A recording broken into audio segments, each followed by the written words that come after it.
4월 1일 금요일, 오늘의 말씀은 요한복음 14장 1절부터 14절까지의 말씀입니다. 우리 함께 봉독하도록 하겠습니다. 너희는 마음에 근심하지 말라. 하나님을 믿으니 또 나를 믿으라. 내 아버지 집에 거할 곳이 많도다. 그렇지 않으면 너희에게 일렀으리라. 내가 너희를 위하여 거처를 예비하러 가노니 가서 너희를 위하여 거처를 예비하면 내가 다시 와서 너희를 내게로 영접하여 나 있는 곳에 너희도 있게 하리라. 내가 어디로 가는지 그 길을 너희가 아느니라.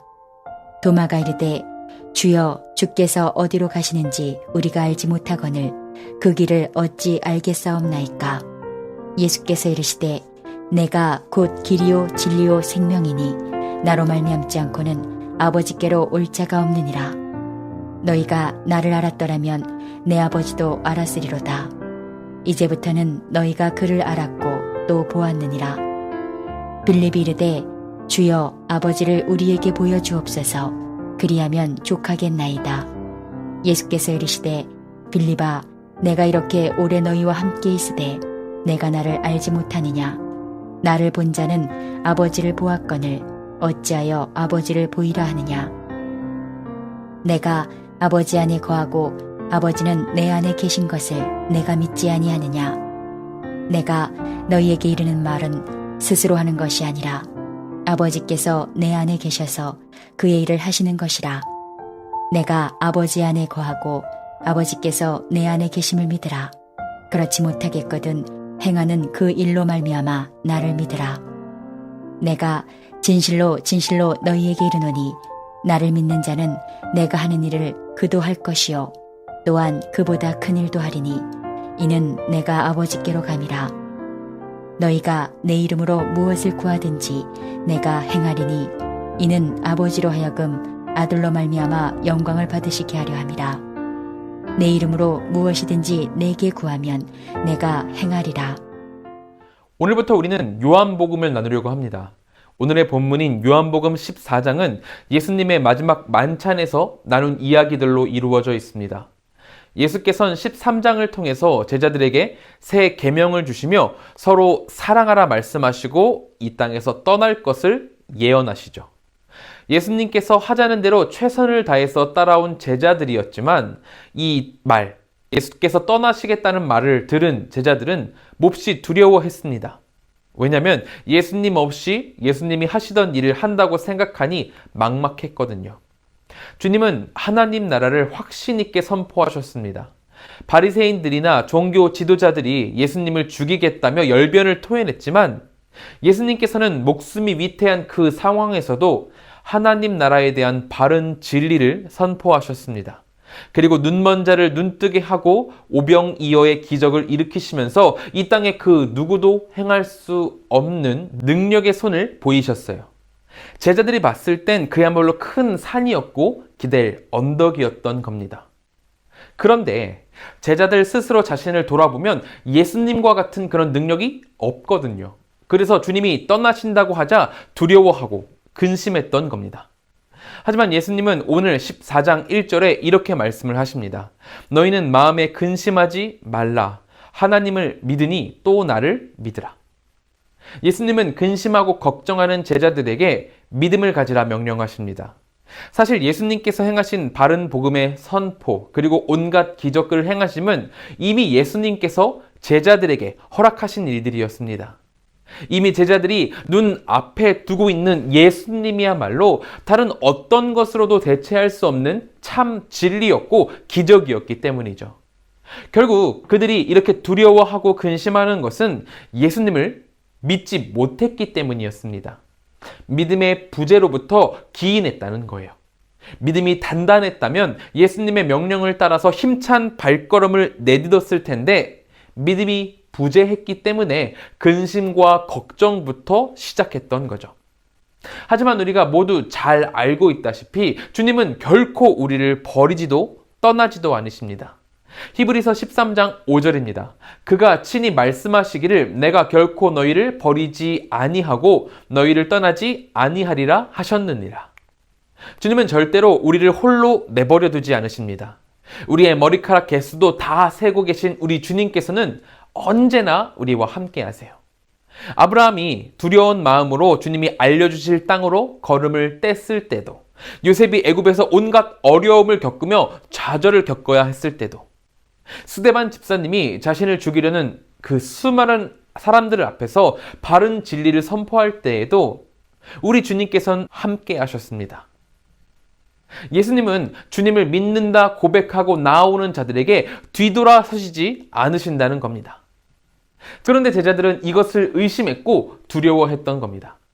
그러므로 오늘 아침 우리가 함께 기도할 때에는 주님 우리에게 큰 믿음을 주시옵소서 이렇게 기도를 했으면 좋겠습니다. 오히려 목숨을 걸어야 하는 성경시대보다 지금 현대가 오히려 두렵고 근심만이 큰 것 같아요.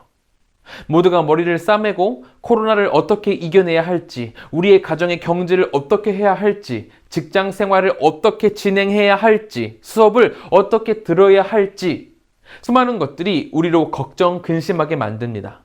하지만 오늘 본문이 이야기하듯이 주님은 어떤 경우라도 우리와 함께 하십니다. 믿음으로 걸으십시오. 믿음으로 승리하십시오.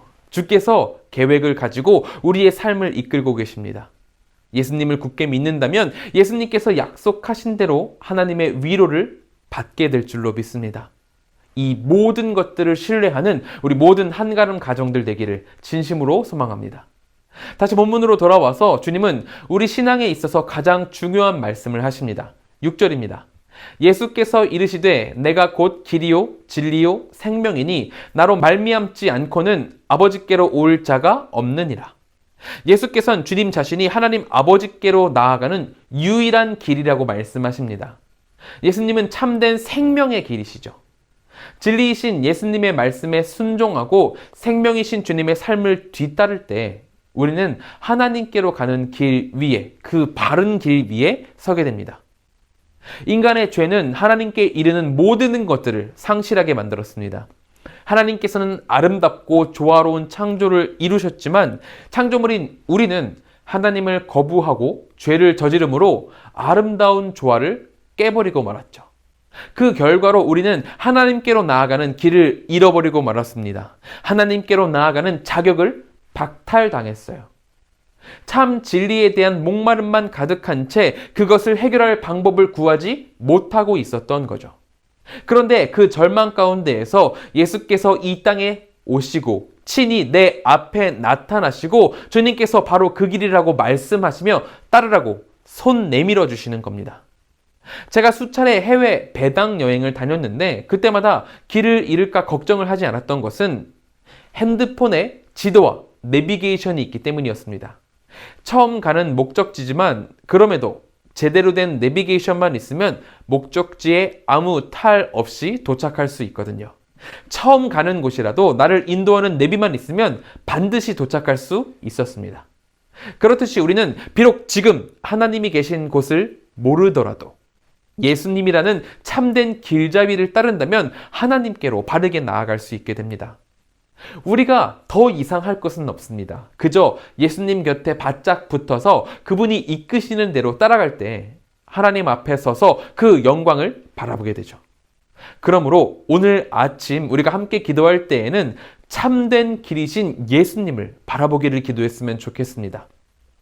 길이신 예수님을 바라본다는 게 현학적이고 구체적이지 않아 보이지만 참된 진리에 이르는 유일한 길은 오직 예수님뿐이십니다. 예수님께서도 11절에 말씀을 하세요. 내가 아버지 안에 거하고 아버지께서 내 안에 계심을 믿으라. 그렇지 못하겠거든 행하는 그 일로 말미암아 나를 믿으라. 예수님은 자신의 삶과 말씀을 통해서 실제적으로 하나님 아버지를 보여주셨습니다. 우리가 느끼기에는 손에 잡히는 것 같지 않고 실제적이지 않아 보이지만 예수님이 이 땅에 오셨다는 그 사실이야말로 진리를 향한 가장 확실한 증거였습니다. 이보다 더 확실한 것이 있을 수가 없었어요. 예수님을 아는 것은 하나님을 아는 것이고 예수님을 보는 것이야말로 하나님을 보는 것입니다. 한없는 사랑, 끝없는 성실, 우직한 의로움, 높은 지혜, 이 모든 것을 삶으로 보이신 예수님을 통해서 하나님을 볼 수 있게 된다는 거죠. 이것을 통해 하나님을 볼 수 없다면 하나님께로 갈 수 있는 길은 그 어디에도 없을 겁니다. 그러므로 오직 예수님을 붙들고 진리를 사모하는 마음으로 기도하는 오늘 하루가 되기를 바랍니다. 세상은 우리를 흔들며 걱정하고 근심하게 만들지만 확실한 진리를 확보한 자에게 세상의 이런 공격은 산들바람과 같을 것입니다. 그러므로 이것을 소망하며 우리 함께 굳건한 믿음 갖기를 기도하자는 거죠. 우리가 이렇게 굳은 믿음을 가질 때에 그때에 주님께서 큰 은혜 내리실 줄로 믿습니다. 우리 이것을 소망하며 함께 기도하도록 하겠습니다. 우리 이 시간 같이 기도하실 때에는 첫째로 오직 예수님을 붙들고 진리를 사모하는 우리가 되도록 기도해 주시기 바랍니다. 둘째로는 한국과 세계를 위해서 기도하겠습니다. 코로나와 사회, 경제, 문화, 정치, 그리고 전쟁, 이 모든 것 가운데 주님의 회복이 있기를 기도해 주시기 바랍니다. 셋째로는 칠레의 하봉욱 선교사님을 위해서 기도하겠습니다. 칠레의 성도들과 교회가 코로나 상황을 지혜롭게 이겨내고 영적으로 더욱 성숙해질 수 있는 시간이 되도록 기도해 주시기 바랍니다. 또한 지역순회 성경 공부가 활성화되어서 복음을 잘 전달할 수 있도록 기도해 주시고 사역의 풍성한 결실을 통해서 기쁨과 감사함으로 주님께 영광 돌리도록 기도해 주시기 바랍니다. 우리 함께 기도하도록 하겠습니다.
제가 기도함으로 마치도록 하겠습니다. 사랑과 은혜가 충만하신 하나님, 예수께서 바른 길을 보여주셔서 우리가 주님께로 나아갈 수 있게 되었습니다. 이것을 기억하며 강한 믿음으로 굳건하게 나아갈 수 있는 우리가 되도록 인도하여 주시옵소서. 칠레의 하봉옥 선교사님 계십니다. 하 선교사님 선교하실 때에 주님께서 함께 하시고 주님께서 큰 축복 내리심으로 칠레가 주님의 것으로 속히 되돌아올 수 있도록 인도하여 주시옵소서. 우리 성도님들 이제 아침 묵상을 마치고 세상으로 나아갑니다. 그 모든 발걸음 가운데 주님께서 함께 하시기 소망하오니 주여 붙들어 주시옵소서. 주께서 언제나 함께 하실 것을 믿으며 예수님의 이름으로 기도드립니다. 아멘.